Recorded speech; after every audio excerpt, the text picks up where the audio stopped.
Ce vendredi 13 novembre 2020, l'opposition se réunit, 2 jours après la rencontre entre Alassane Ouattara et Henri Konan Bédié. Suite à cette première prise de contact entre Bédié de l'opposition et Ouattara du pouvoir, les opposants doivent maintenant déterminer la marche à suivre pour la suite des événements. Ils posent déjà des conditions avant tout dialogue avec le pouvoir.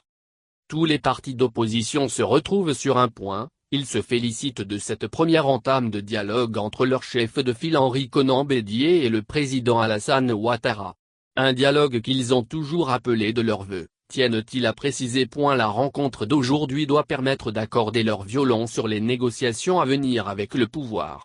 Mais si le chef de l'État affirmait mercredi que la confiance était rétablie après ses échanges avec le chef du PDC, certains de ses adversaires partagent le sentiment inverse, comme Afoussiata Bamba Lamine, conseillère de Guillaume Soro, et Bléguira Jean Debadéa, secrétaire général de l'UPSI, la formation politique d'Albert Mabritoakes, toujours recherchée par les autorités. C'est donc logiquement qu'ils exigent la présence d'un médiateur de consensus, comprendre non ivoirien, et non issu de la CEDEAO, dont certains membres ne jouent pas franc jeu, affirme l'UPSI.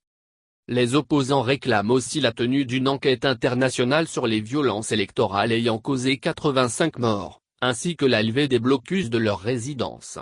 Chose faite hier après-midi pour celle d'Assoa Adou, le secrétaire général du FOPI Tendance Babo, et partiellement faite pour celle de Mabritoakes, d'après son parti. En revanche, le blocus est maintenu chez l'ex-premier ministre Pascal Affi-N'Guessan, toujours en détention, et dont l'épouse a reçu des vivres de la part des femmes du FOPI. C'est là un autre préalable avant toute discussion, la libération des prisonniers politiques et l'arrêt de leur poursuite.